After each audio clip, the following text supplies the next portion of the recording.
Salam alaikum wa rahmatullah. Dans cette vidéo, nous allons aborder le chapitre numéro 2 qui concerne la représentation interne de l'information ou le codage de l'information. Les ordinateurs manipulent deux types d'informations, les instructions et les données.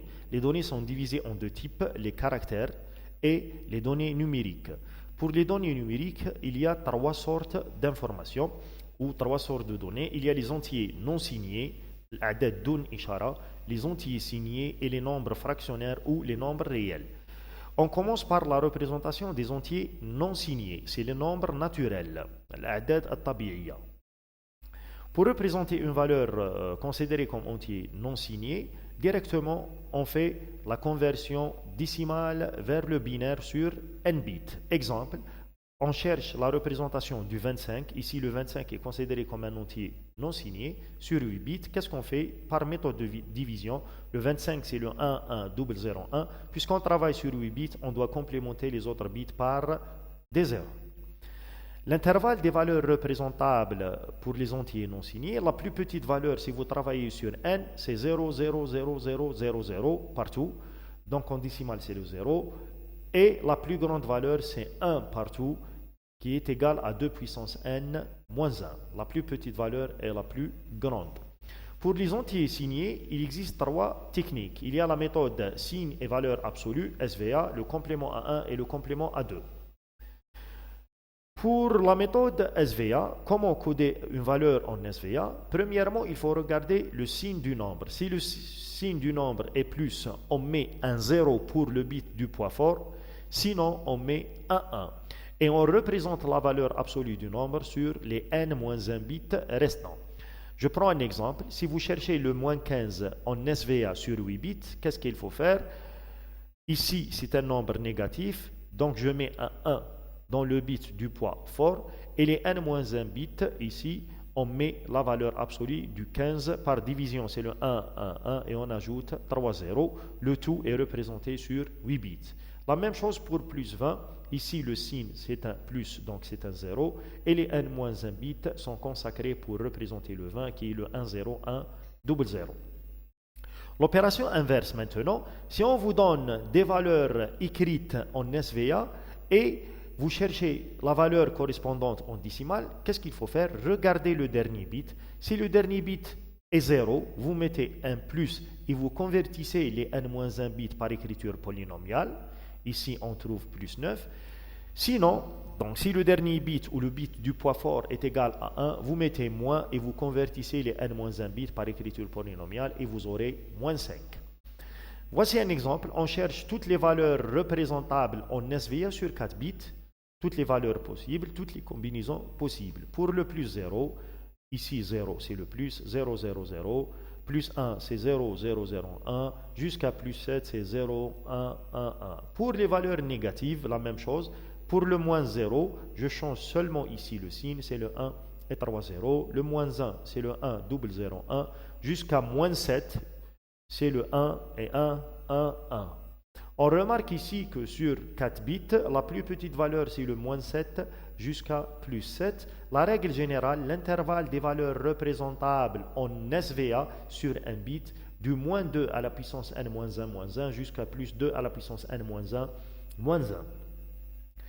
La méthode SVA, c'est une méthode assez simple, mais elle présente deux inconvénients. Premièrement, l'inconvénient de la double représentation du 0, du moins 0 et le plus 0. Vous pouvez remarquer ici qu'il y a deux représentations différentes pour le 0, qui est le moins 0 et le plus 0.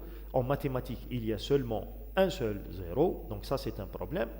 Et un autre problème, la difficulté des opérations arithmétiques qui sont compliquées à cause du bit du signe.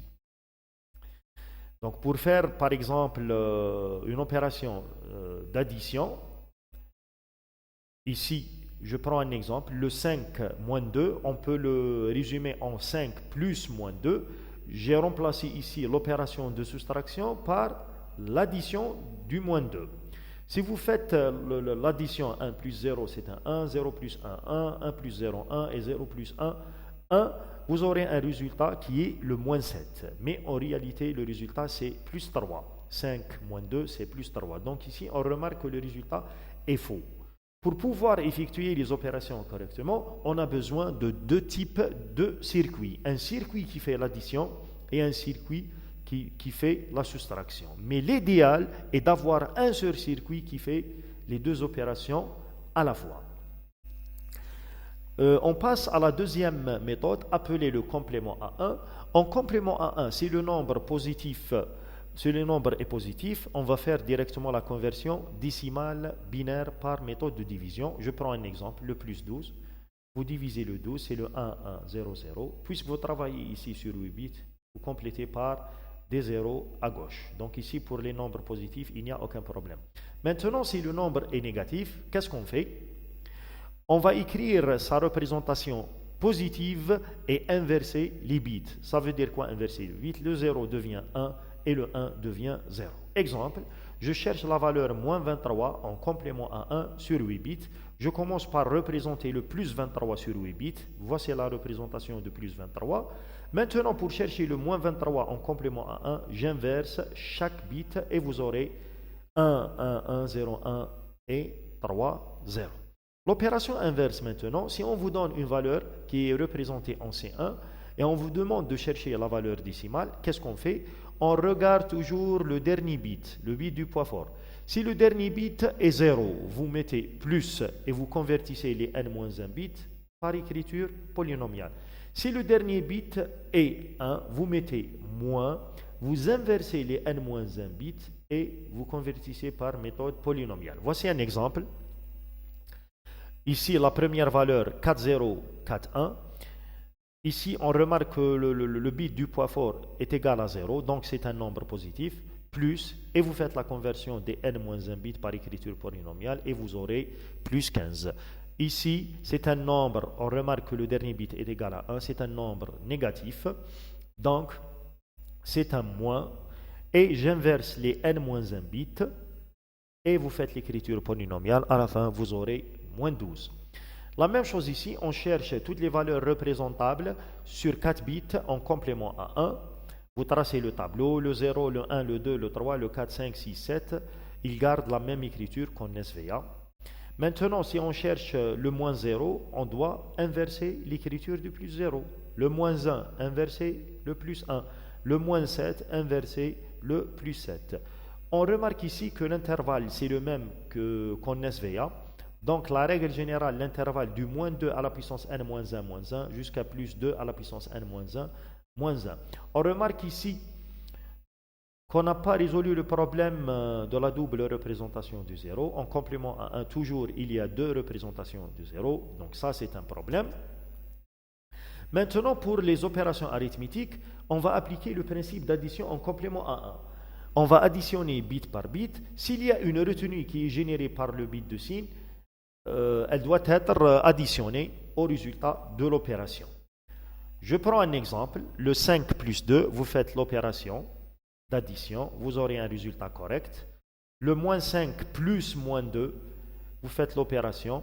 À la fin, vous aurez une retenue qui est générée par le bit de signe, elle sera ajoutée au résultat et le résultat est moins 7, le résultat plus 3 et le résultat moins 3. On remarque ici que toutes les opérations sont correctes. Donc le seul problème du complément à 1, c'est la double représentation du 0. Et ici, on remarque qu'il y a un avantage où chaque opération ici de soustraction est remplacée par l'addition du complément. Donc ici, l'ordinateur va utiliser seulement un seul circuit qui fait l'addition et la soustraction en même temps.